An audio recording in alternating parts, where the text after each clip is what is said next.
What's going on, ladies and gentlemen? Welcome to another installment of Artist in Progress. Hopefully, everybody is having a fantastic day. And with me, as usual, is the lovely and wonderful Brian, aka Mantlebeard. Welcome in. Thank you for joining me tonight, boss.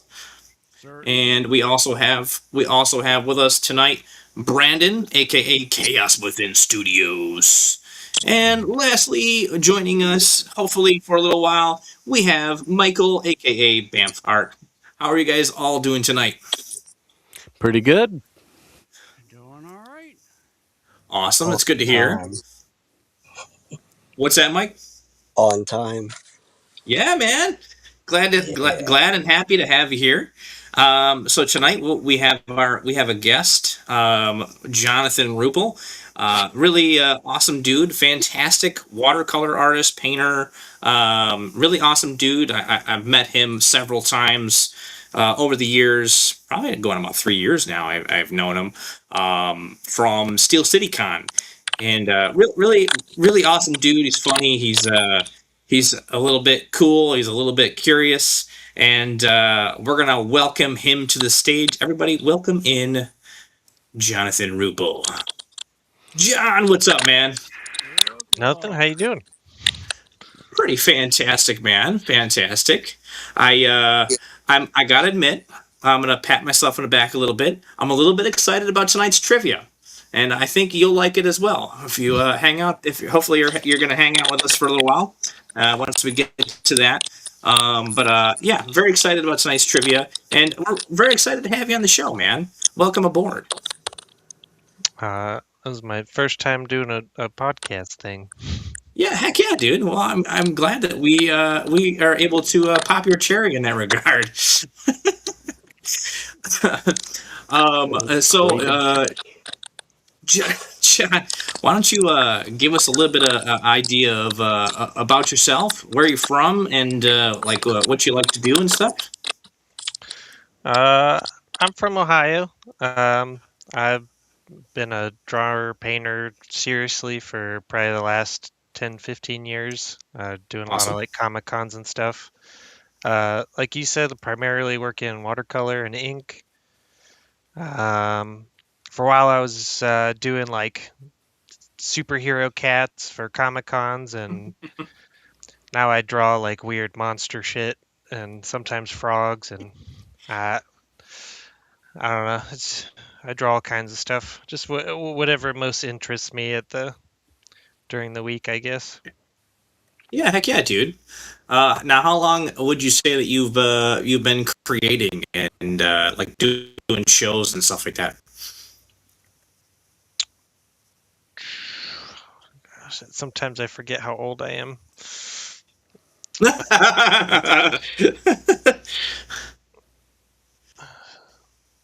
Shit, I've probably done shows for around 8 or 9 years now.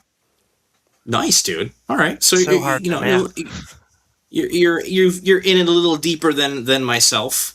And yeah, no, but that's awesome, dude. And like for those of you who don't know, he didn't mention he's done some work for Marvel sketch cards, Marvel Weekly, it looks like, and some other things. So and he's a fantastic artist. And here I'm gonna show off some of his work here. Let me pull that up real quick for those of you who want to see. Bup, bup, bup, bup, bup. Pull up Instagram. So he's doing some altar cards. These are cool. Hold on, let me add it to the screen. Where is it? Boom. Let's highlight that bad boy. Yeah, And where is it? There we go. There it is. Look at that. Look at that altar. That's cool as hell, dude. It's Elmo on fire. It's the world fire. Saint Elmo's fire. That's all. That's freaking hilarious, dude. You know, like nice. he's done some sketch cards here. This dude, this Ghostwriter card is sick, bro. Like What did you use? Is this like color pencil and watercolor, or what is this? I think that's just pencil and watercolor. Um, Nice, dude. It turned out great. I like the yeah, look of it. Ghost Rider looks particularly cool in pencil and watercolor.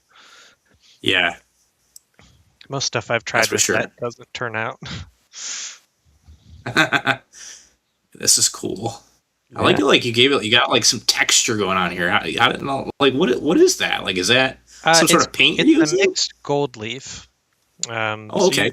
Really regular gold leaf is just straight that color, and then you can get mixed ones that has flakes of a bunch of different colors, and it turns out really neat. Dude, yeah, these are sick, man. And like yeah, it looks great with the way you've done it and like your style. Like you could tell it's yours. I like I, it. yeah, I've found it works particularly well, that mixed gold leaf with like especially black and white drawings or some light color. Yeah. These are cool, man. Look at it. And there's this Yeah. like a little monstery. What would you call this, John? What is this? Oh, I don't know. I didn't have a name for that one. Makes me think of like deer antlers a little bit. Yeah, Uh, that's cool. I've It's had creepy weird and cool at ones the same with like time. just two legs I call chickens, but Dude, this is funny. Yeah, like we got like this one. This one's sick. I like the way you did the circle and shit on this one. This looks awesome. thank you. But dude, so yeah, so John, I've known John about 3 years. Here's one of the charity sketches. Check that out. What was his name again? What did you name him? Do you remember? It kind of looks like a little character I made named Jeb. Jeb. Oh yes, Jeb. Yes, Jeb. It has a similar design.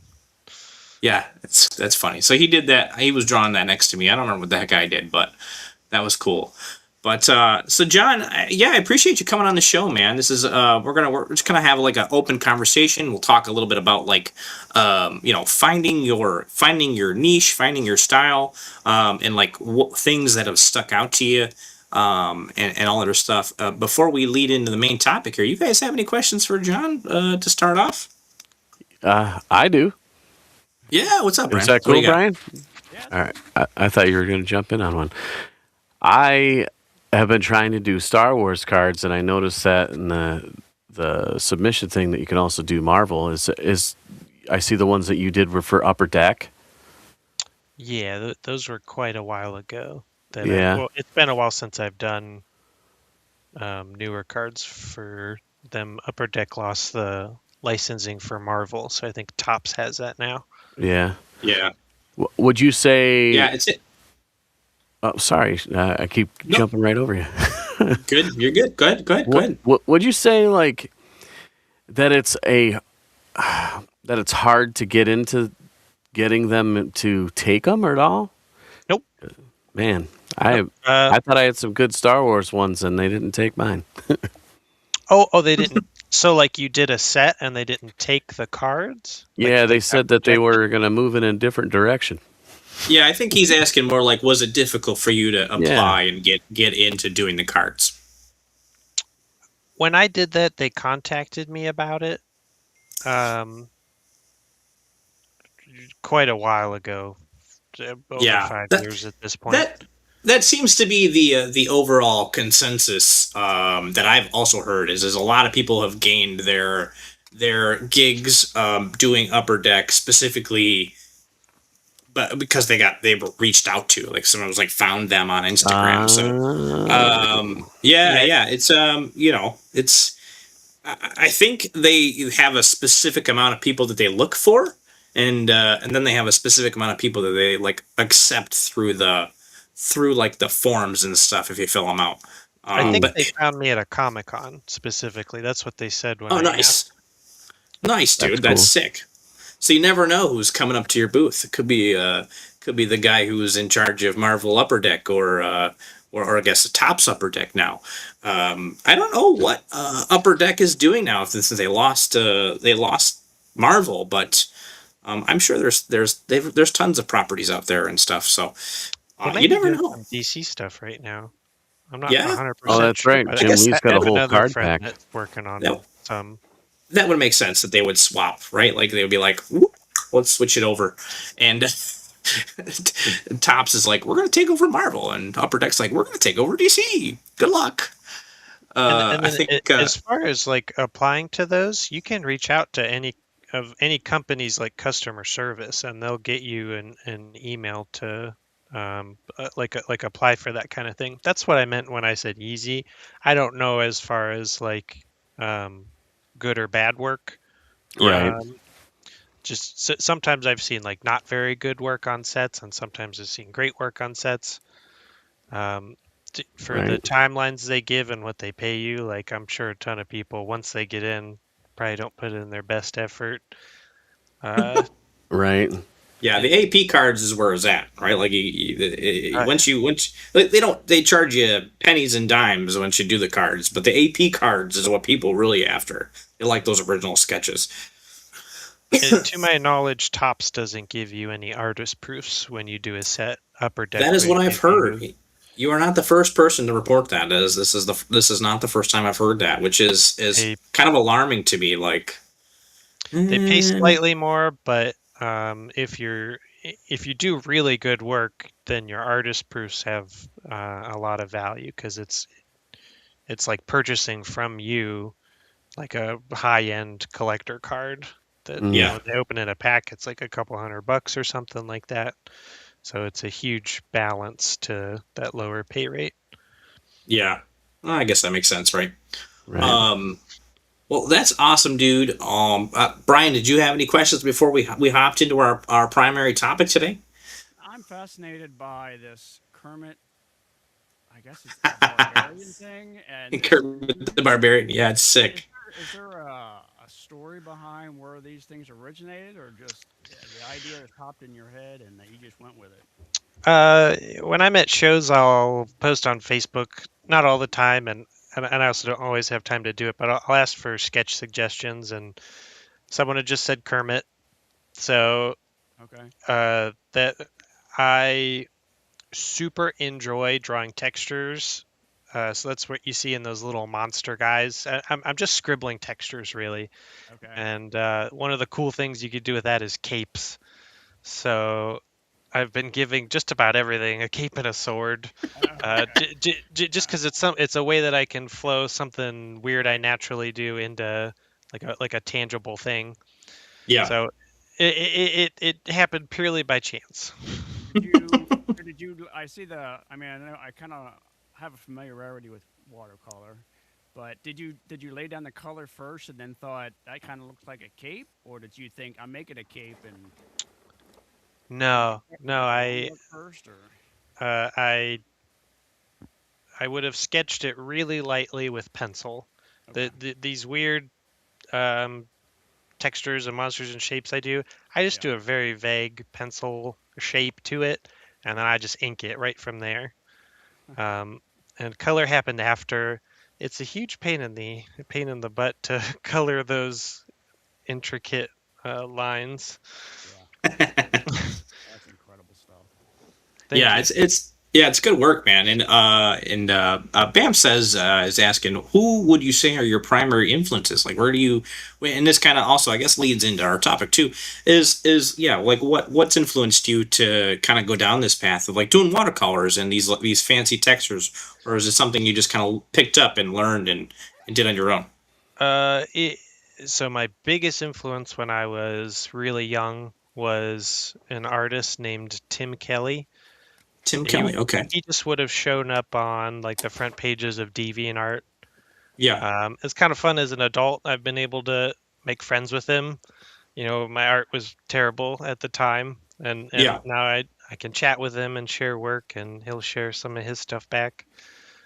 But That's awesome. he drew really interesting textures, and he colored digitally mostly, but his coloring gave off some watercolor vibes. Um, What what was his name? Tim Kelly, Tim Kelly, like Kelley, or Timkelly. Yeah, okay, got it. I Let me see I if don't know let me see if I pull him necessarily up. where the best place to find his work would be. I think it's still on DeviantArt. He Okay. probably hasn't posted a ton of recent stuff, but all his Let's take a look. stuff from then is still incredible. See if I can share that screen real quick. You guys get a little bit of an idea of the mind behind Jonathan. Let's take a look. There's a side to your stuff All that reminds me of I think his name's Cody Shibby. I don't know if I'm pronouncing his last name correctly, but he does a lot of like monster Oh, that's cool. watercolor type stuff. And your creations have that vibe Oh. too. Thank you. Silly DeviantArt wants me to sign in. I can see where you can get a little influence here. I see the little like capey textures. That's cool. This would be a little baby Jonathan, you know, high school, looking at Gears of this and War. going, "Oh, that is my good. literally favorite thing in the whole world." These are cool. This almost his inking style a little bit reminds me of I'm drawing a blank on the name. Darn it.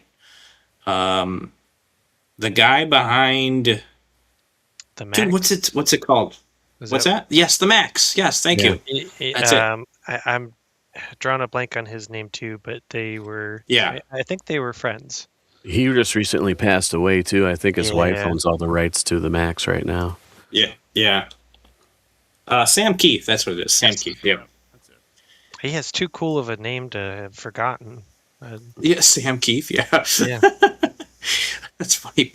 Bam says almost like that one Buffalo quarterback in the '90s, Jim Kelly. Yeah. Yep. Oh yeah, and he corrects us, Sam Keith. Yeah. Mr.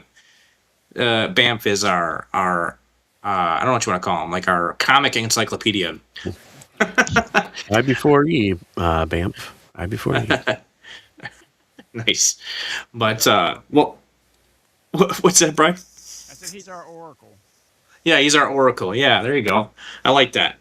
Well, so yeah, I guess that kind of leads into what our topic for today is. Our topic is we're kind of talking about like how we've developed our styles and like the path and the road that's gotten here and things that have stuck out to us.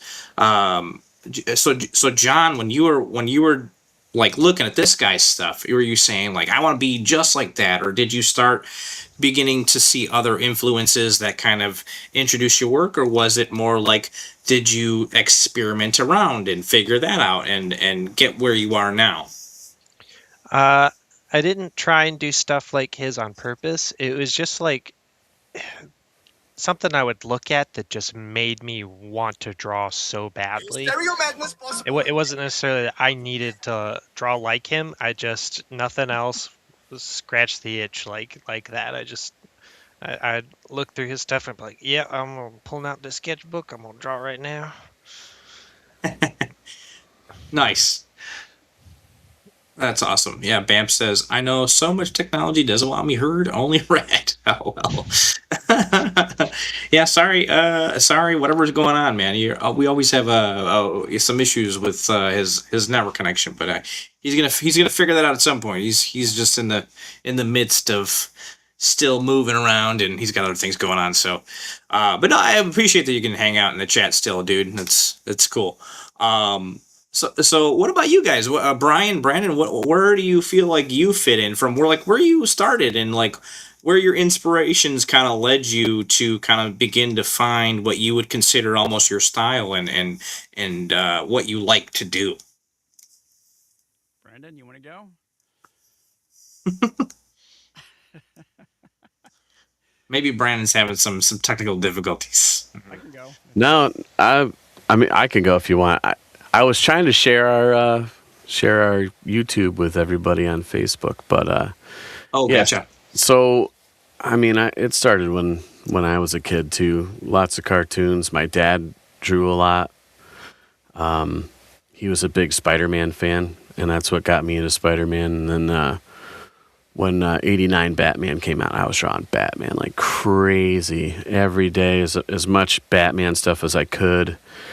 And then, as you could see, like all these toys that I got my basement looks like a toy store. So, I mean, I grew up around all this stuff, and I just wanted to make it my own type of, like, if I wanted to see Batman fight Spider-Man or...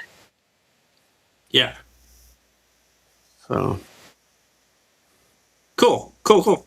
Brian, what about you, man?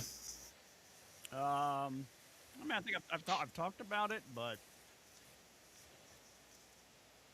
I'm getting like a weird echo. Yeah, it's Are playing you? back again. Um, Weird. yeah, it's weird.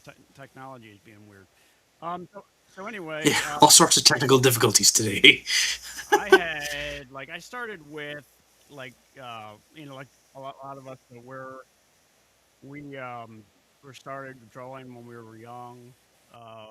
They had I went through a phase of wanting to draw very realistic, and then I got Mhm. into I got into the same kind of thing where like Jim Lee, Mark Silverstreet, and I kind of went super detailed on those kind of approaches, and it just didn't feel right. I mean, it just felt like I was getting so obsessed with having everything just so, and it burned me out.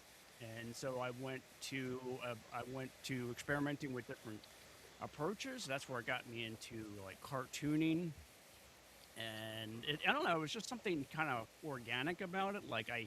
The more I did like the cartoon and the cartooning type style, and did like just playing with shapes, that kind of fluid, uh, just expression felt more satisfying. And then the more I did that, it kind of like was an approach of finding that fluid. Um, I don't know what I'm trying to say, but it was like an expression type of the way I got to get into a zone.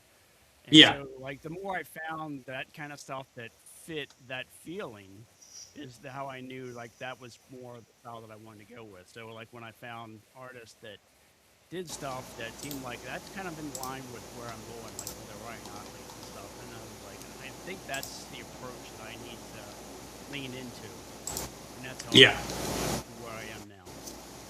Cool, man. Yeah.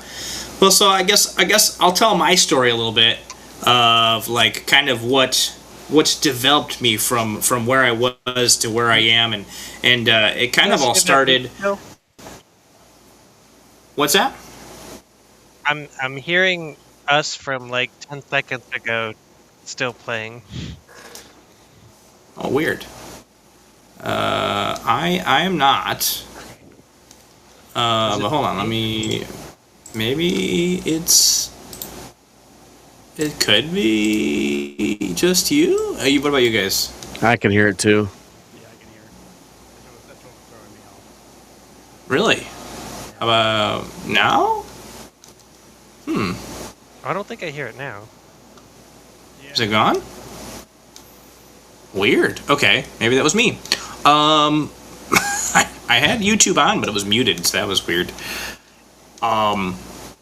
But yeah, so like when I was a kid, I grew up in kind of like a rough household, rough area, and all sorts of stuff, and I had things going on. It's a story for a whole nother day. But so my dad was kind of he was an artist, and he would send me. He would get into a lot of trouble. Because of where we lived and other things that happened, but he would send me like drawings and stuff like that. He would do while he was in prison and in jail and stuff, and I started like being like really fascinated with seeing them and being like, oh wow, he drew this, and then I would trace it and then try to draw it again, and like I would show him, and hopefully that he'd be impressed and really excited to see what I drew, or I'd send it back to him, mail it back to him, or whatever. And that's kind of how I got into doing art, and then like obviously it developed from there, and then like I was in and out of it for many years, and I finally decided one day, like I don't know, 7-8 years ago, I'm like, I don't know why I've been doing this why I've been doing have had no art in my life, but I need art back in my life. I started reading comic books, and Jim Lee's one of Jim, and I may have mentioned this. Jim Lee had a cover where it was the Amazo virus was going off, and Batman had superpowers for like the first time ever, and it was such a cool cover that I was like, dude, I gotta do that. So I ended up doing that, and it's kind of been history, man. I've just kind of developed it from there, and I started learning about different comic artists, and I had like the Marvel Encyclopedia and stuff, And hold on, my camera's being blurry. So many technical difficulties today. What the hell's going on, John? Did you curse our stream? You cursing our stream? What the heck you doing? I figured I wanted to go to bed early, so if I curse your stream. you're like, screw this 10 o'clock nonsense. I'm going to bed. So yeah, dude, I started learning from those guys, and I started taking classes, and I started watching YouTube tutorials, and then I found David Finch, and then I found the Comic Pro Boot Camp, and like that's kind of where it's led me to now is having all those influences and creating that style. Admittedly, despite what the title of this thing is, I wouldn't say that I've 100% found what's uniquely me just yet, but I think that I'm close. I would say that I'm close. What about you guys? Do you feel like you have what's uniquely you? What's that? I think you're on your way. I've seen a lot of your recent stuff looks fantastic. Thank you, man. I appreciate that. I guess there's a little bit obvious of the artist in me is like, oh, everything I do sucks, and it's not what I want it to look like. So I don't know if I'll ever shake that. Thank you. Yeah, dude. I will admit that one turned out pretty cool. Sam the Eagle, you can't really go wrong. You know, he's funny and cool, and that piece is actually leading me down this very interesting path of my career now. It's just so crazy to think that one piece could make it such a huge difference in where you're at and where you're going with things. So, but yeah, so I guess some of the questions, a question I want to ask for all of us to kind of reflect on, and then maybe we can kind of talk about what we would think, is if you were talking to yourself when you first began to do art, what would you tell yourself, and how would you direct yourself to get where you are now faster? John, we'll start with you since you're our guest, my friend. I would tell myself to do nothing else. Just drop everything else. This is your life now. Just trust me. Give it 10 years. You'll know why. Yeah. Just keep at it. Just keep going. Don't even get a job. Just live in your parents' basement. Whatever. Just.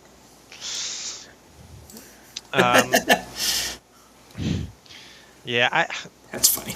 I feel like I'm not even far enough to give myself the proper advice yet, but just see, there it is. There it is. If I could go back in time, like myself, other than advice, like I would just skip everything and just work on that while I have actual time to do it. Yeah. What's up, Tom? How you doing, boss? Nice to see you popping in, man. I appreciate you coming back and hanging out with us. We're talking about like developing our style and stuff like that, and we have our friendly guest here, John. So, Brian, what about you, man? How do you feel like? What would you tell yourself, 15, 20 years ago, however long it's been that you've been started drawing, that you'd be like, hey, do this and do nothing else, and you'll get to where you are, where I am now, faster. Yeah, I mean, because I went through the whole thing of like, I think I started probably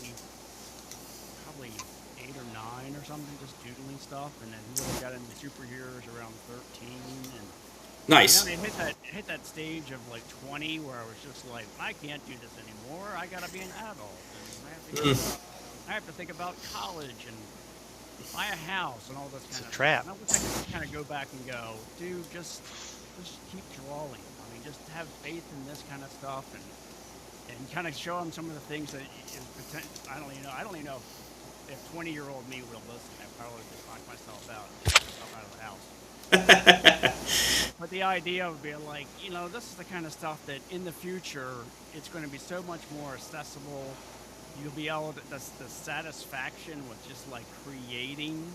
Like there was nothing that I did before in the direction I was going. Like I was going for psychology, which oh wow, it's a respectable career, but it wouldn't have had the same satisfaction of like the ability to create, get these ideas that come to you, and then being able to just put it out there and had the satisfaction of creating and feeling like that's an extension of you that not only you enjoy, but other people might get something out of it. I'm just saying, like, dude, just stick with this. Stop throwing away your artwork.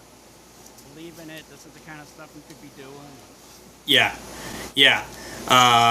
You guys in the chat, what would you tell your younger selves when you were younger to do to get where you are now faster?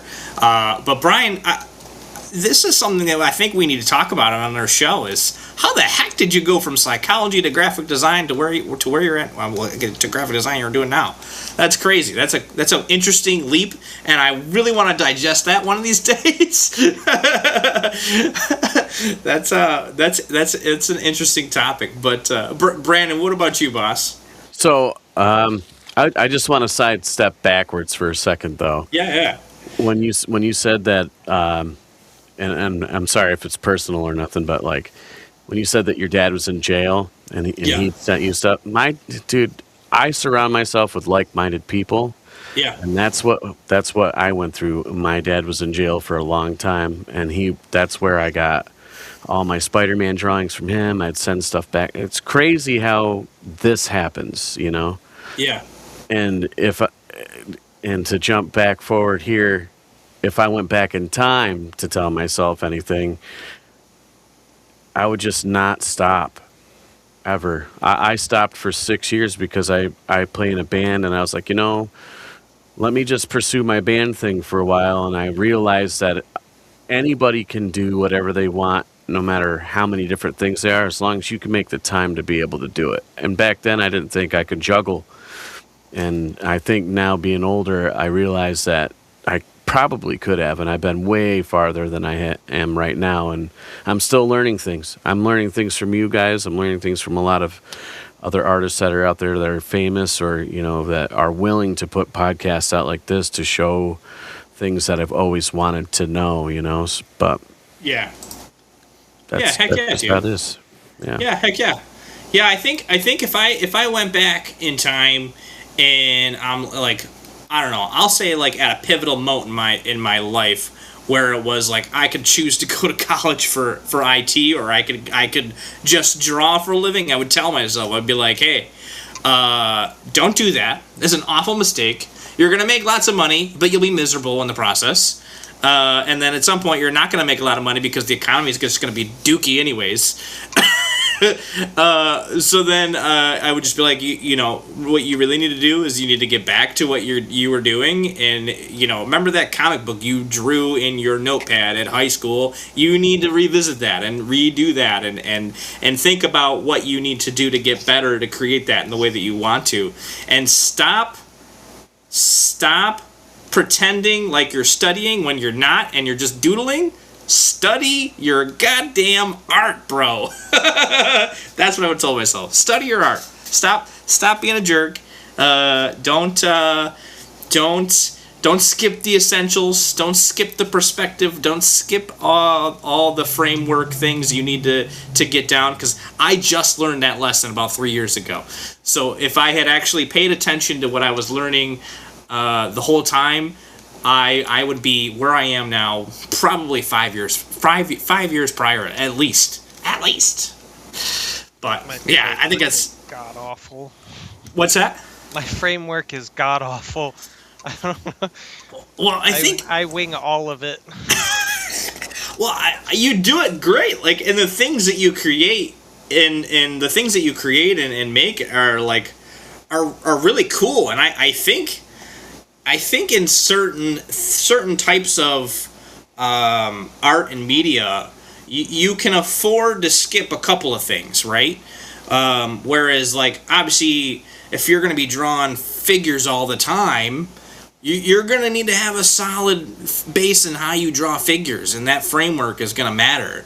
But if you're creating new characters, and you're creating new types of styles and new types of things, you can afford a little bit of mess around. And I think you've nailed it, dude. I hope you don't take that the wrong way, but I think you don't really need to do the framework thing, because I think you've nailed what you have now, and your style is like really cool and uniquely you. And that's kind of why I came up with the name of the show, because it really is what you've developed is I would say uniquely you. And then like meeting you, and it's like your art style matches you in such an interesting way, and I love it. And this is why I enjoy hanging out with you at Steel City and chatting with you, because you're a cool guy, and you're funny, and we, it's nice sometimes for us both to hang out in misery, or if we're flowering too. It's cool. So it's fun to hang out. And this is what I love about doing cons and stuff, is meeting new people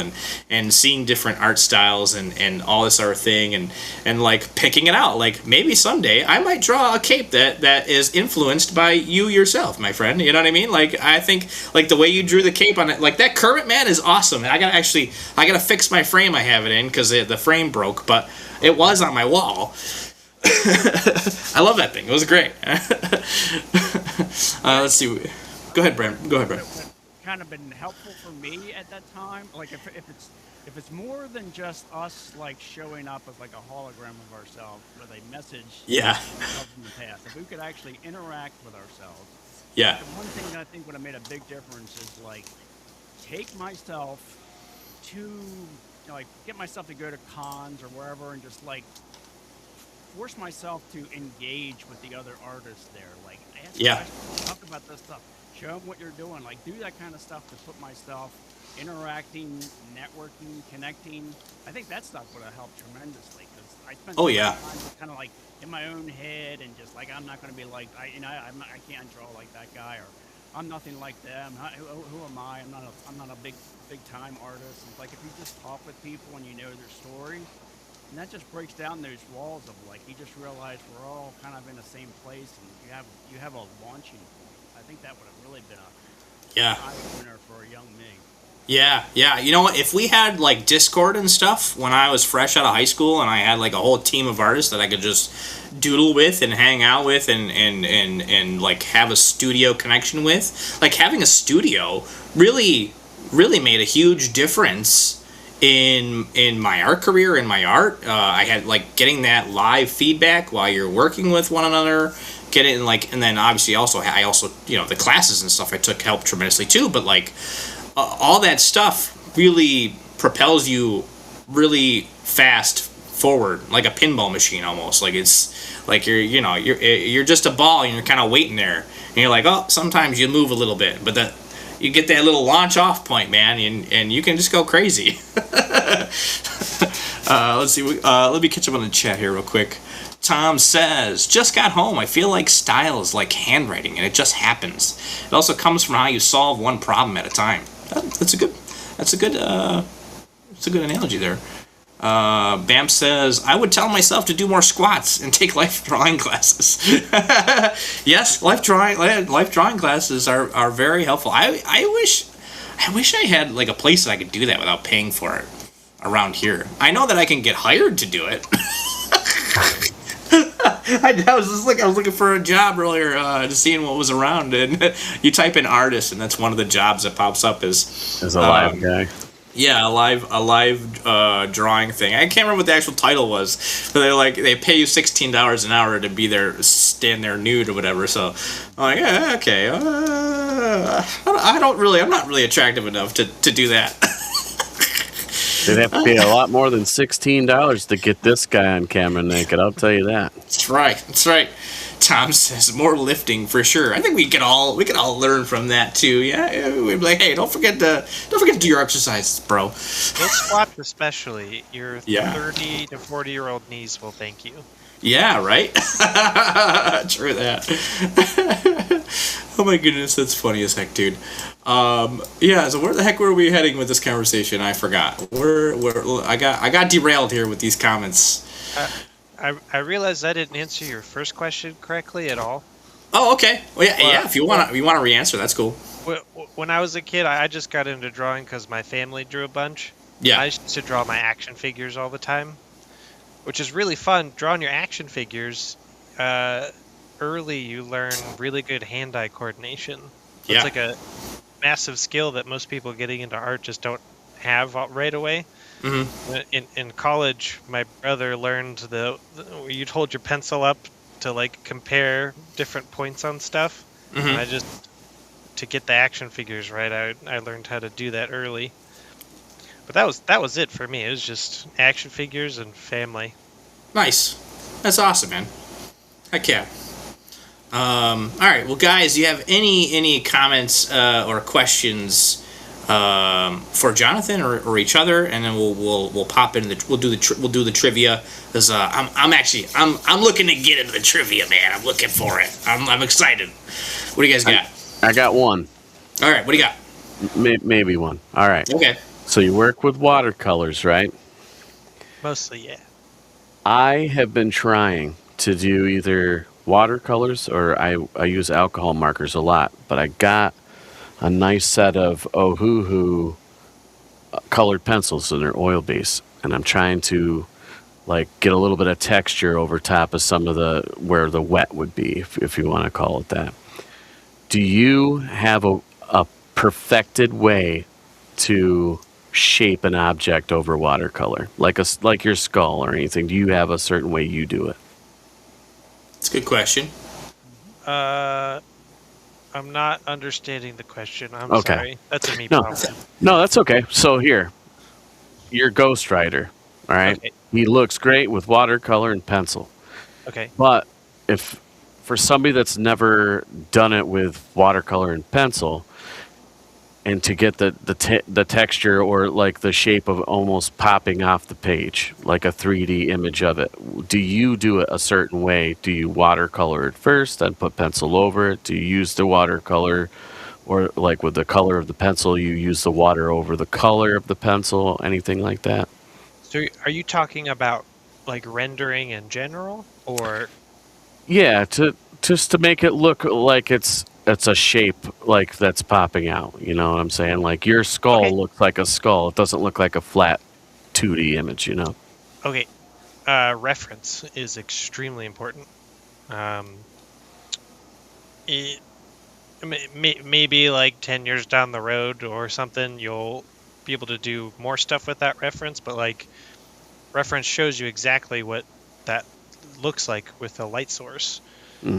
So light is the only thing that makes that look 3D and popping off the page. So just Right. correctly doing lighting is all you need. Okay. But as far as like a process for that, I do ink first, do my watercoloring, and as the last step, I do like to add my highlights last. I would typically add with gouache, and then it's a little bit important that, you know, there's not I don't necessarily do this well, but usually on a piece there's like one really white spot, and the rest of your highlights aren't quite white. So when you start getting that perfect lighting, it looks more and more popping off the page. Yeah. But Okay. reference is number one. Right? Yeah. And Ghost Rider is so easy to do with reference because you just It's look just up a skull. skulls. Yeah, it's Yeah. just a skull. Yeah. It's Yeah, like and eating. I could do those way better than I should just because I can look at skulls. Yeah, right, and I think Brandon too is a little bit to your point also, to what you were asking as well, is like just having that brush control when you're doing it as well, right? Like making sure that you're hitting your lines versus going over them or putting too much water on it, and I think that's maybe a little bit what you were asking. Yeah. So I guess part of it, because what you told me, great, definitely awesome advice. So I saw somebody do, like, they spilled, like, it looked like coffee on the page, and they used that as like two different planes. So they had like a face on there, and then the coffee stain went around the outside. So they lined the coffee stain with a pen, and then the outside of that would be one part of the image, like say they were wearing a hood. Or here, we'll use this Spider-Man and Venom. So Spider-Man's the middle part of where the coffee stain is, and on the outside is where Venom is. So they're transitioning both, but they use colored pencils over it to render it to make it look like Venom was engulfing the outside of him, even though the stain was the main part of the middle of it. You know what I'm saying? So it was Okay. like two different planes. So it might sound confusing, I guess, but I'm intrigued by how you can use watercolor and colored pencil and ink and make three different planes of where the dimensions would be. You know, I don't here, know. maybe if I add a visual image, Yeah, yeah. kind of help us out here. Let's see. Here we go. Beep, beep, beep, beep, beep, beep. There we go. Okay. Yeah. Okay. So, when yeah. when I painted this, my first layer, I do just throw color down. It's not in the lines. It's just bloom. And that can be helpful. I don't know how to explain exactly what that does, but like acrylic painters, It's like a lot primes of it. times Yeah. will have a base color prime, like another one of my favorite artists, Jesper Edgsing. I Okay. probably pronounced that wrong. He paints with acrylic, and he starts with a brown color over everything. Or I'm sorry, I haven't looked at his process in a while. He starts with black and white. He renders the painting in black and white, then paints over the whole thing in brown, Oh, yep. and Okay. then colors it. Yep. I've seen a process similar to that. Dave Finch had somebody on his show that did something very similar. They were like they did the grayscales, and then over top of the grayscales they took basically like a light watered down gouache over top of it, and then they added the colors to top it off to actually make it pop out and look realistic. If you could find that video, that might be a good one for Brandon to look at for reference Yeah. for that kind of thing. Yeah. I'll see if I can find that video and that'd be send it over. Yeah. Pam says he's funny. For your references, what brand of shovel do you use to exhume the remains? DeWalt everything. There you go. I'm not 100% sure if they use shovels, but Walt, everything. I could have. It's good to know. Not sponsored, by the way. Not sponsored. We're not sponsored by DeWalt. I right, guys. literally have a DeWalt drill right here. That's hilarious. I've been hanging up pictures. Oh, okay. I was gonna say like that's a little weird. What are you just hanging out with a drill? You put attach a paintbrush to it and just start painting with it while it spins. That could be interesting. Hey, technique. That could be a fun one. All right, guys. You got anything else before we? I got one more thing that. Oh, go ahead, Brian. Sorry. On Brandon's, like, I didn't Yeah. know if Brandon was talking about like fundamentally, like, because I've done some watercolors with colored pencils and just layering the colored pencils. I've seen other people do it, but when I tried to do the colored pencils over the watercolor, the colored pencils didn't pop out as much as I've seen some other artists do it. And like, Yeah. there was actually a fundamental process, something that I felt like I was missing. Like maybe I didn't let the watercolors dry enough or something. It just seemed like even when it was dry and I was putting watercolors over it, I wanted to see more of that saturation of the watercolor, of the colored pencil come through. And it really wasn't doing that. Like even if I used like white, it was just not quite there. And I didn't know I don't know if that was what Brandon was trying to get to. If there's like just a fundamental practice, like how to make the colored pencils with the watercolor, how they complement each other, I guess. Yeah, that's a way easier way than I was trying to explain it. That could be all kinds of things. That could be the brand of colored pencil you're using. It could be the paper that you're using. Like watercolor papers are a lot grittier. I'm not super familiar with using colored pencil, but they might like smoother papers. So Yeah. if you did a watercolor on like a Bristol board and then did color pencil over top that might function better. Also, you can do like layers of colored pencil and sometimes use a fixative so that you can layer the colored pencil a little bit more. That's the only ideas I can think of with colored pencil specifically. Personally, I'll use gouache over top of watercolor. Gouache does like lift really easily, and you can't necessarily layer it a ton because it lifts itself. But that's like my current favorite thing to use over top watercolor. That's Yeah, cool. gouache for the win. I wish I had more time to work with gouache stuff. Right. Acrylic too, but acrylic when you start layering it gets shiny. I like matte better. Yeah. Yeah, true that, man. Good tips, my friend. Good tips. I appreciate it. Yeah. Is there? I guess, and I'll ask this before we head into the trivia. Is there a tip for anybody out there that's watching now that wants to get into watercolor and doing a mixed media that you could give to help them along with their process better? I am not like professional watercolorist. I use watercolor expressively and fun. I have a lot of fun with watercolor. So like watercolor is really difficult to use in a professional setting, but in my setting, my first layer of watercolor almost always I paint outside the lines. I make sure it does fun textures like blooming. You can do fun. I haven't done this, but you can do fun things like throw salt in it, and it soaks up and makes like little white spots. That's cool. Cool. So for me, like my advice and how I would show people how to do watercolor, essentially the wrong way is, and just have fun with it. Okay. All right. Neat. Watercolor is great for fun, and it's not so fun when you're trying to be uptight with it. Yeah. You got to be a little loose with it because it's a water medium because you got to use water obviously, right? So you got to have a little bit of fluidity in your process when you're doing that. So that makes sense. I like that. I didn't know about the salt thing. That's really cool. That is pretty neat. There's all kinds of crazy stuff you can do with watercolor. That's just one random.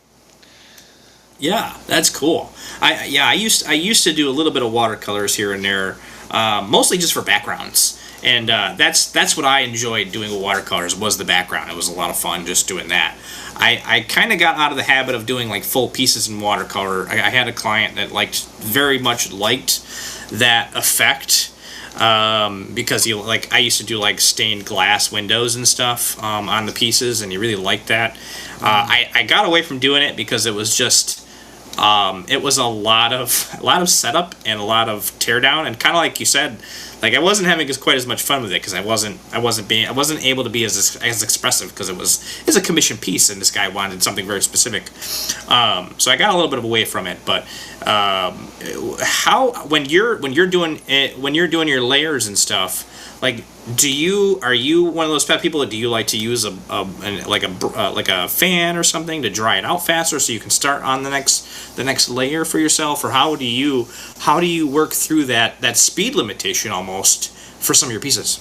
If you're in a pinch, hair dryer is great. Yeah. Okay. But otherwise, sometimes I'll just keep working on the same piece. I won't let it dry really. I'll just aside from that initial like splattery whatever layer, my what I'm working with isn't like super wet, and so you work on a part of your drawing, and as you move down, it's drying right there, so you can just keep working. Yeah. For my typical process. Otherwise, on a day where I know I just want to color, I'll grab 5 inked drawings, and I'll just do it, set it aside, do it, set it aside, do it, set it aside, and then go back to the first. Hair dryer. Whenever you're rendering, typically you don't have to worry about it drying. Yeah. And then, work on multiple pieces at once so you don't get bored waiting. Yeah. Yeah, Tom says 1 layer at a time. Let things dry and give the paper or board to dry so you're not bubbling it too much. Yeah, that's another issue. If you have it taped down and stretched properly, you don't have to worry about bubbling. Oh, okay. Oh, yeah. I never used to do that. How a professional would do it is you wet your paper.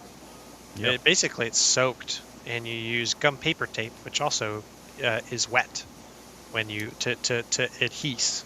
Okay. And then when it dries, it'll dry perfectly flat, and then that method, you're really not going to have to worry about bubbling. Oh, Also, interesting. higher weight watercolor paper, you're not going to worry about bubbling as much. And then primarily, I'll work on watercolor blocks. So those are pre-stretched on a block. When you're done with your piece, you just cut it out. You don't have to worry about much bubbling there. When you're working, it might a little bit, but it'll dry flat. Interesting.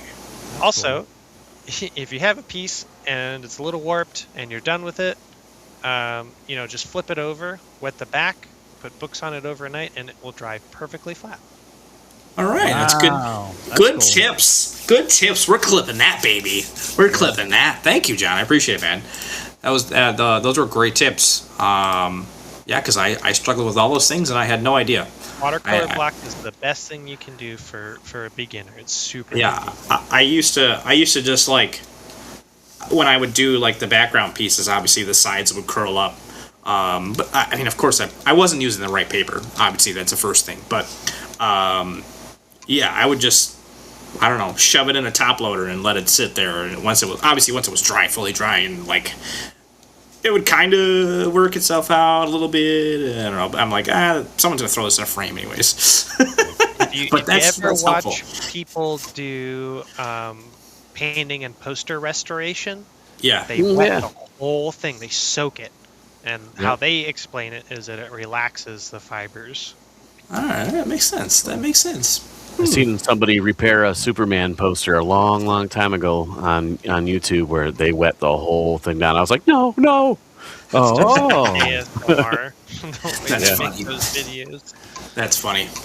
All right, so coming up here we got the trivia, and then after the trivia we got a little bit of news slash controversial subjects here about an artist that's been working in the industry for many, many years, and we got a question or two in here about the trivia as well. So without further ado, guys, ready for the trivia? Yeah. Yes, sir. Ready for trivia! All right, so our first question.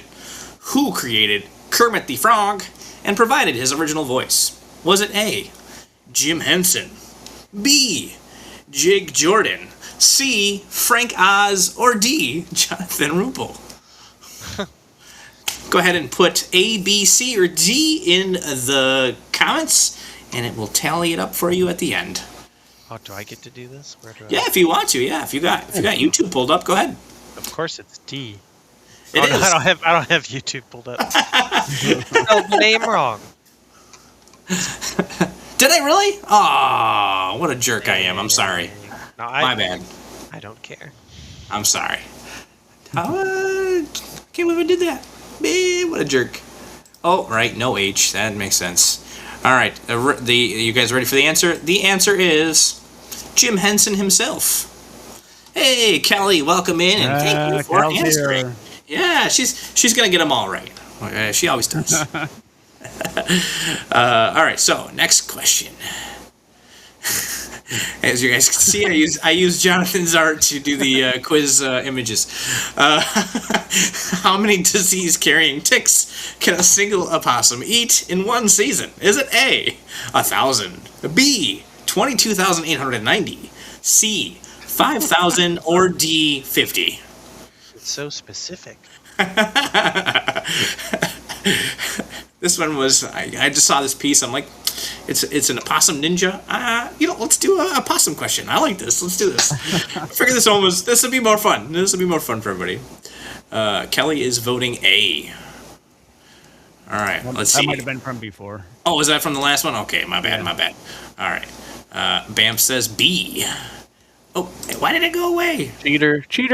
The answer is 5,000 in a season. How crazy is that? That's a lot of ticks, bro. Yeah, I that's would've guessed disgusting. A or B. You would have guessed A or B? Yeah, I was like, B's I was just- actually shocked too. I just like that number. To 2,890. Yeah. Yeah, I came up with that off the top of my dome. I thought it was a good one. And getting into our controversial subject, at just 13 years old, John Romita Jr. contributed a design that was used for which iconic Marvel character in the Amazing Spider-Man number 78? Bleh. Was it A, Hal Jordan, B, Scorpion, C, Prowler, or D, no? I'm gonna go with B. You're gonna go with B, Scorpion? I'm Okay. gonna go with B. Kelly says ticks are tiny. Yeah, they're gross. Ugh. Tom is voting for A. Is that for this one? All right. 8 spiders. Eight spiders. What? How many spiders you eat a night? Oh yes, yeah. While gross. you're asleep. Yeah, while you're asleep. Yeah, average. That's the average number. Yeah. All right, you guys ready for the answer? The answer is. Oh, that's wrong. That's That is wrong. wrong. I was That's gonna wrong. say, I I'm swear so that's sorry. the only one it's not. No, nope, yep. Let me redo it. Sorry about that. The answer is C. Ah. The Prowler. Who would have guessed, By the right? way, I love that thought I had poster. heard I think that. I have it. Do you? That's awesome. That Yeah, it's pretty Spider-Man cool. poster. Yeah. That's a pretty iconic pose. I would almost do a homage to that someday. But all right, let's see. Hold on. Where do we see the reveal of who got everything right? Show results. There we go. What? We had more participants than that. What the heck happened? All right, that might have been my fault, but we're gonna say everybody is the winner. Zero's a pretty high number. Yeah. It is. Is that not a prime number? No, it's not a prime number. Is it? I don't remember. I'm not good at math. We just draw pictures here, man. Not Yeah, me. right. Yeah, we just draw pictures here. Bam says, "What kind of trivia show is this? An awful one. Sponsored by Star. Oh my goodness. All right, let me pull up my article I have. So, some of you may or may not have heard that they did Spider-Man number 1000 recently, came out. John Romita Jr. was on one of the covers. It was supposed to be like the highlight cover, the main cover.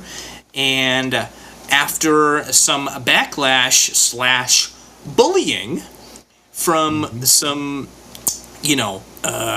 Gen Z, millennial, I don't know, probably just Gen Z, Gen X, whatever, bullies on TikTok, Marvel has pulled said cover. And let me get the article here in 2 seconds so we can kind of talk about it. What do you guys, have you guys seen the cover? No, I had seen the cover. Yep. You have? Okay. I have not seen it. Let me show you as soon as I find it. Where did it go? I had it my open. brother Here it is. Cover, and he had the same response. To cancel the cover or to remove it? What do you mean? Well, What was his I response? guess the complaint that people had about it, his response was he saw the same thing that everybody was complaining about. The way the pose came across. Yeah. Let's see here. Share screen. Here it is. Let's blow it up. Ooh. Okay. I'm a little glitchiness here. Hold on, guys. Not sure what's going on. Here we go. Okay. All right. Oh, let me get Bam's thing out of here. Kelly says mathing is hard. Tom voted C, Prowler. Okay. Spider-Man 1000. The controversy turns positive, which is a good thing. But it kind of talks about the cover. Here is the cover for those of you who have not seen it. And we'll go around the table here. What are your guys' first thoughts on this piece?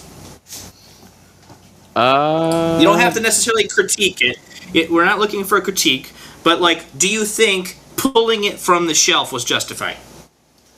No. I don't think so either. I mean, I don't see. Chat, what do you think? I don't know. It looks very plain for him, though. One of the hands looks a little weird. Yeah, so there's some things here and there, right, that's like a little bit off, and like the pose itself is very strange. I feel like he was trying to do something a little bit different, and I know like a lot of people. Let me give my answer first. I don't think it was necessary to pull from the shelves, but a lot of people aren't really huge fans of JR. Like you're it's just like Frank. It's very much similar to like Frank Miller. You're either a fan or you're not a fan. Very much like Rob Liefeld. You're either a fan or you're not a fan.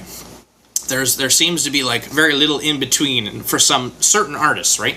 And that's fine. Every artist isn't going to have the same flavor, right?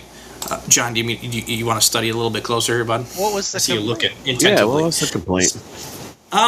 So that's the thing. I've not been able to find the original video, and a lot of people. I think the original video got pulled, and a lot of people refused to highlight this guy's video and complaints that he went on like lives and talked about this cover and complained about it.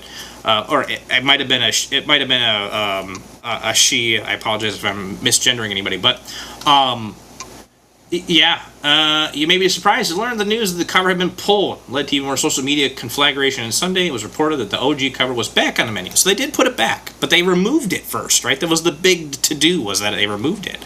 And I think it got so much traction that Marvel's like, we have a demand for this product for the first time in 50 years because of this. We need to put it back, guys, or we're going to get canceled. And overall, I think there was a little bit of confusion with the original pencil rendering to the colors. So I think, let me see if I can find the actual original pencils too.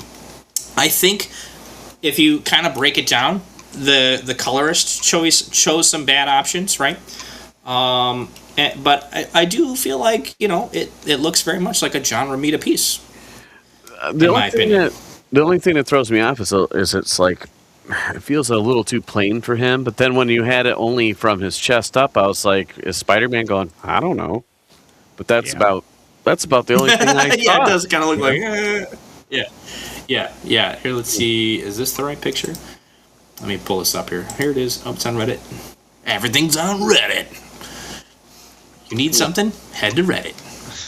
Man, Reddit is crazy. Let's see. Let me read some comments while this loads forever. Yep, Tom says, I thought they reversed it and brought it back. Yes, they did, as per that article. Bam says, I thought the cover was a variant, but hey, everyone can have a bad drawing once in a while, especially when you're a monthly title.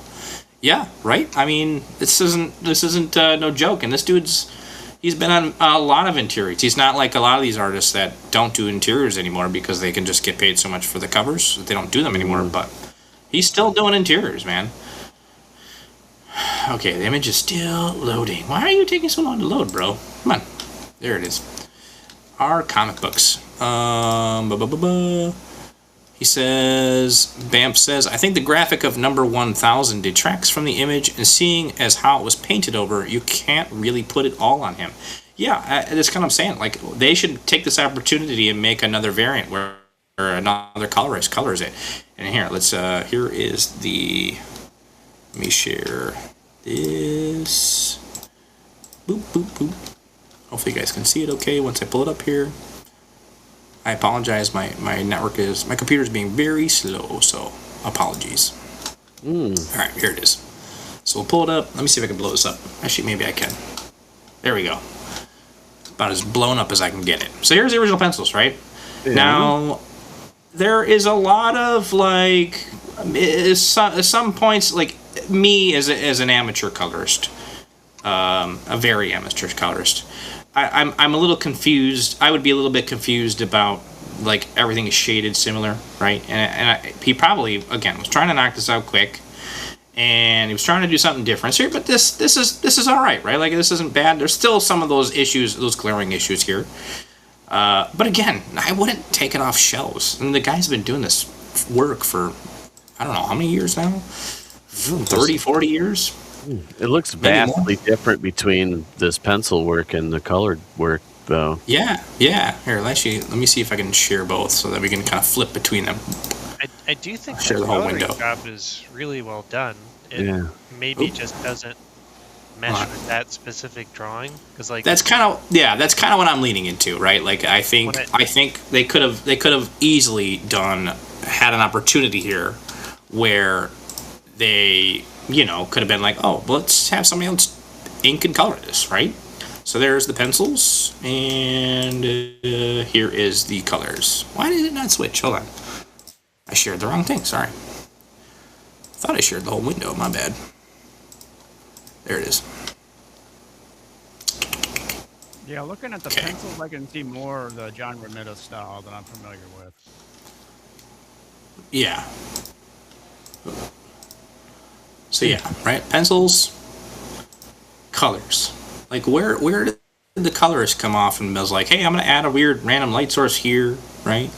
And then like, where in the pencils do you see that there was a light source coming on the side of his face here, right? Like nothing is informed to that. Right. I mean, at least all the rim lighting is on the one side for Yeah. that. But I mean, that's it. Really, I don't know. I think the thing that threw So me off about this was like I saw a write up about what the goal was for this piece, and hearing about the goal, what the image was that they were shooting for, and then what he did. That's what kind of that translation got lost for me. It was like I didn't see that he accomplished what they were shooting for. Not that the images necessarily. It looks a little weird with the shoulders. The shoulders look off to me. And then hearing like what they were intending for the image, it doesn't feel like it fits that. Like, they were saying it's supposed to be like from street level looking up, and he's like being distorted and stretched because he's like in the inertia of the energy of swinging past somebody on the street level. And I was like, I don't really see that that's hitting that. Yeah. No, I don't get that either. Yeah. And I don't. Not really even know not even really at this level. and I don't think really know that what's lighting on the happening right at the side. shoulders and the head. I don't know. Is he supposed to be looking down? I guess. Yeah, I'm not entirely sure. I mean, again, right? Like, there's clearly some glaring issues here, right? Like that we could be like, okay, this is weird. We wouldn't draw it this way, and everything, the way that the legs fold back and everything, and the way that the knees come forward, it feels like we're looking straight at him versus looking up at him, and I think that's part of the problem. But for like. This isn't Sonic, right? This isn't the Sonic movie. Oh. Yeah. We don't Yeah. need to bully someone who's been doing this for 40 years to get his cover taken off the shelf. Again, thankfully it was put back. But that's the thing with every controversy. Everybody that got this cover that wanted it removed, everybody's buying it up right now because this was like one thing everybody was bitching about, Yeah, I have a curious feeling that we may see more of these types of situations in the future, and I'm gonna say that because of how much hype is around it right now. And Marvel, I wouldn't say Marvel's hurting, but Marvel's not doing great compared to what DC's doing right now with everything that they're doing with Absolute Batman and the Absolute Universe. Right. So I don't know. Maybe it's actually fake hype, and none of this actually happened, and it was just to get some more covers sold. Maybe. Can we see a my tin- Moppet my tin homage hat. cover like this? Oh, There you go. Yeah, there we go. That's an idea. Get on it, man. Get on it. For me, looking at the painting, there's just too much to appreciate to have complaints about it. It looks a little funky, but it's still extremely well done.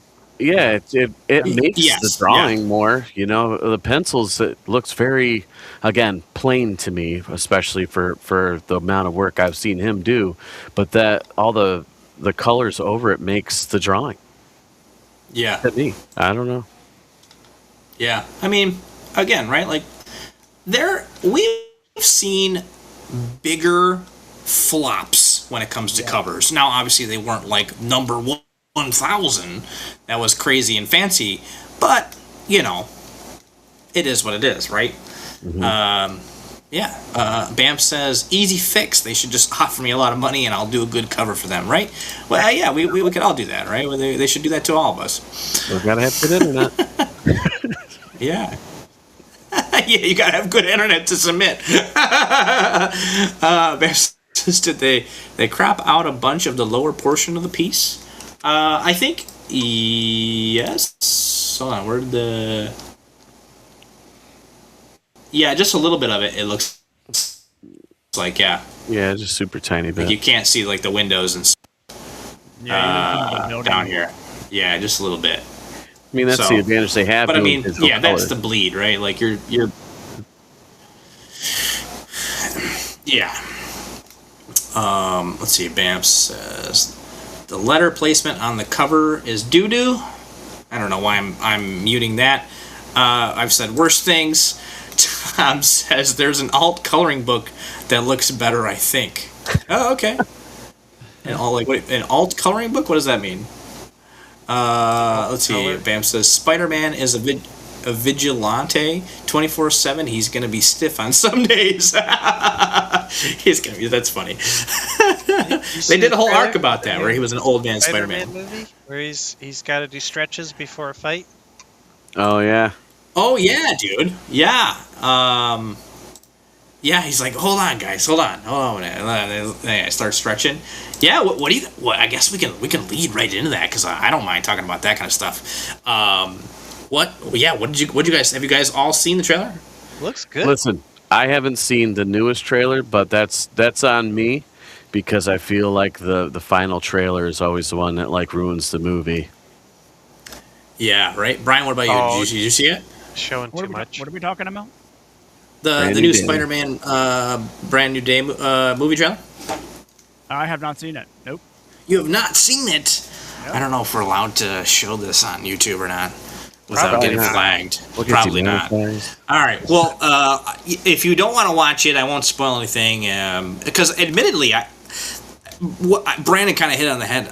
I actually accidentally watched the trailer because it like popped up on my feed on TikTok. I thought I was watching someone's fan-made like put together thing at first, and then I realized it was like IGN Entertainment that was on it, and I was like, oh fuck! I just watched the whole thing, the whole trailer. I know the entire movie in its entirety now. What the bro? Wow.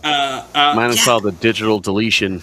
Yeah, right. I'm sure they'll change certain things, and I think they're getting a little jive too, where they like kind of mislead the trailer a little bit, so you're not entirely nailing the plot. But like, dude, can we not give away the whole movie every time we come out with a trailer? Like, you can hype a movie without giving the whole thing away. The movie comes out in a month. But I will admit, I'm very excited. I'm very, very excited. My concern is, they're trying to, I mean, Tom in this movie, I don't know if this is fast forward a couple years or whatever, or how that's working, but because they were just about to get into college in the last movie, and in this movie, they're like, you know, he's complaining about being stiff, and is that just because he's Spider-Man and he's whooping butt, or are they trying to fast forward time a little bit? And then there's a little bit of the other things that are happening in the movie. So I think we're going to see a lot. I think we're going to see a lot more than we're actually bargaining for that we thought we would get. Yeah. And we'll see where that leads. I just hope it's not like a Spider-Man 3 thing where they packed way too much stuff into it, didn't know what they were doing, but then they hit a home run with No Way Home. Home run. Yeah. Yeah, we'll see if they can. I mean, they've kind of already beat the curse of the Spider-Man movies at this point, but I don't know. Tom himself also was, getting older. He's definitely older than the character he's now playing. Again, unless they fast forward time in some way. But he has talked a lot about settling down, and he's talked a lot about trying to get Miles Morales booted as a series, as a movie series. So I shouldn't say booted, I should say started as a series. Like, he's handing off. He wants to hand the torch off at some point. So I'm very interested to see where this movie is going to go and how we're going to lead into that. because I know it's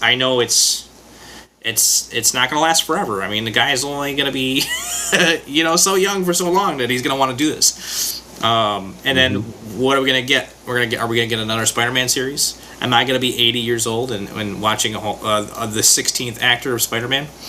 Probably. Yeah, probably. They'll make money off of it. They Harry will. Potter, I never thought that would happen. Oh, right. Yeah. Yeah, I did see that. That's weird. That makes me feel old. What did you say? They made what? New Harry The Potter. new Harry Potter. Oh, yeah. That's A lot. just bizarre. A lot of controversy around that too. Is that's like on HBO? Is that right? Yeah. I don't think it know. is. Yeah, I think it's like on HBO and it's like a series. I haven't watched it. I'm a little confused about the casting direction, but we won't go into that. I don't want to get like canceled on talking about Harry Potter. You're already inferred enough to get canceled. You're done. This guy's canceled. Screw this show. Oh, look at the time. Yeah. John's like, I don't want to be associated with this. Tom says, I think another colorist took a crack at it is what I meant. Oh, okay, gotcha. An alternative colorist. Got it. Okay. Bam says, there's a new Spider-Man movie coming out. Dude, bro, you got to fix your internet, man. You got to fix your internet, dude. Hey, we got the art of Matt. All right, What's up, Matt? Matt? How you doing, dude? Thanks for popping in, bro. He says still looks 19. Yeah, he does still look young. It's he's got the good skin. It probably helps that he stopped drinking. I think his accent is also better in this one. You know what? I've never took an issue with his like. I think it peeps out once in a really great while. I've never noticed it. It's like a little minimal. That's what I thought. I was actually fairly impressed with a lot of his the way he talks, and then to like have him like talk on a show and be like, oh shoot, I forgot he was British. Let's see. Bam says, I think Cher should guest star to Turn Back Time. You're ridiculous. Coming in with the worst adjuncts. Tom says the Harry Potter reboot makes 0 sense. Well, I am glad that somebody else feels the same way. Yeah, it's magical. Yeah, magical. Right. That is it. All right, I'm gonna say it because it's bothering me. We talked about it. It didn't we always kind of have like this thought, and maybe it was just me, in the movies, that we always kind of had a weird feeling that Snape maybe could have been Harry Potter's actual father? Did anybody else kind of get that vibe in the original movies? I could see that. I felt like that was a pretty important aspect to their relationship, and it was the only really reason that I was upset that Snape died, because Snape was a dick the entire series. And then they were like maybe turning around and they were like hinting that, oh, he loved the mother, and then they were like, oh, they spent time together. Oh, you know what? They have similar black hair. They have similar skin color. They look a little bit alike. But that's completely thrown out the window with this reboot. Completely thrown out the window. I haven't heard that part about the reboot. Are they going different than the books or something?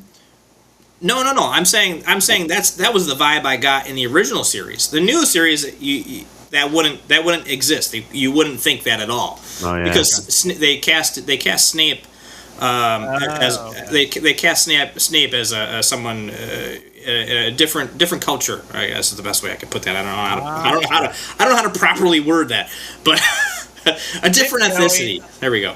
Yeah, gotcha.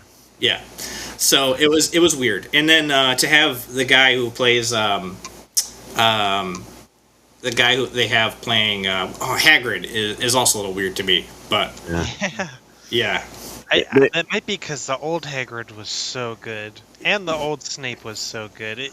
They were, and and of course they're both passed away, and they were phenomenal. That was those two were great, man. Like Hagrid, I loved Hagrid. I don't think they're going to stray too far from the books anyway, because J.K. Rowling is known for her opinion.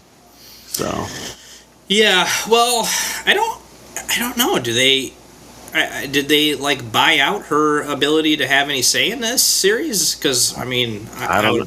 I think it's like a George Lucas type situation about the whole Star Wars thing, but he still had a say.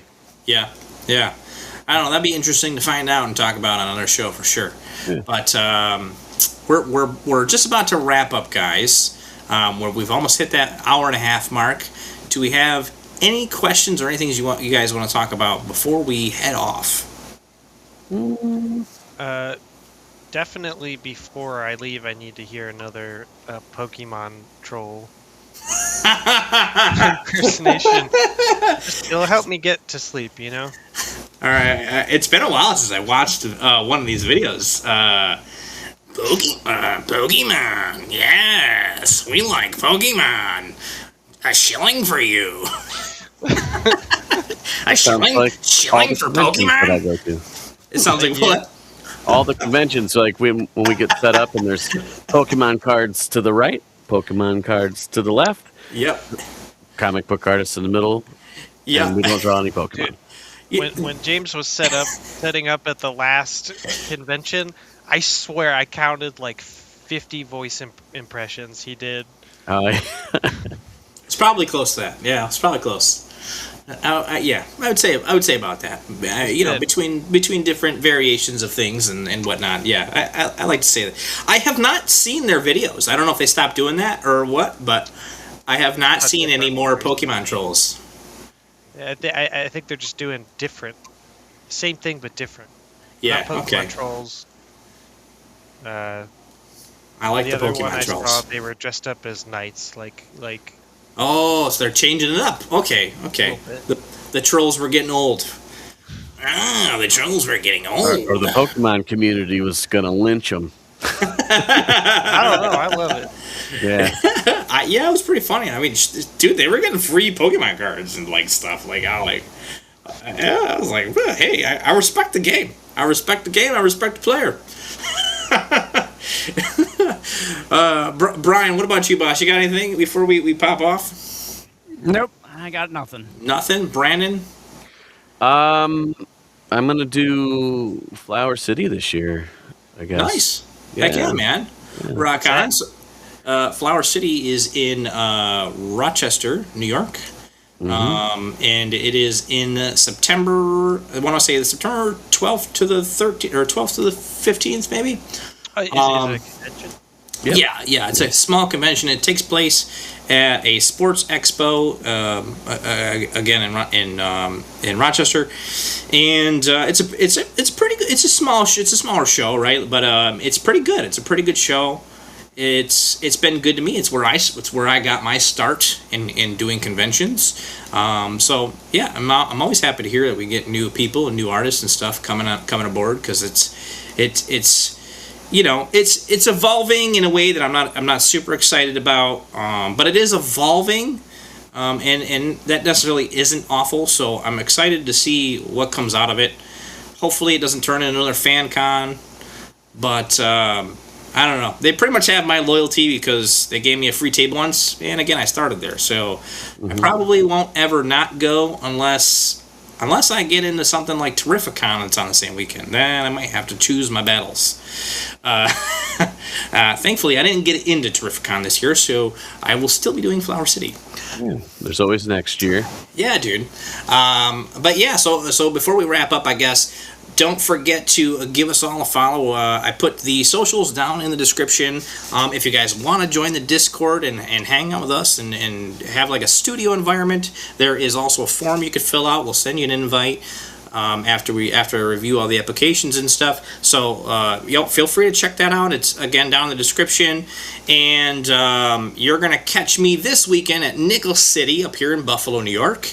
So I'm very excited about that. We got quite a few different people coming up. They got Scott Eanes or Scott Ines. I don't know which way I'm saying that, but the voice actor for Scooby is going to be there. So I'm actually really excited because I'm a huge Scooby fan, and I got Matthew Lillard's signature for Shaggy. So this will be exciting for me. And Nickel City is, it's a good show. It's local for me, so there's no like crazy expensive drives and all sort of stuff. And then other thing worth mentioning is a huge shout out to Bad Dog Comics for making a lot of awesome things happening for a lot of awesome artists. So go check out his Whatnot show. He has a couple shows planned this week, and then we have our Moppets drop this next week, July 1st. So go follow that show.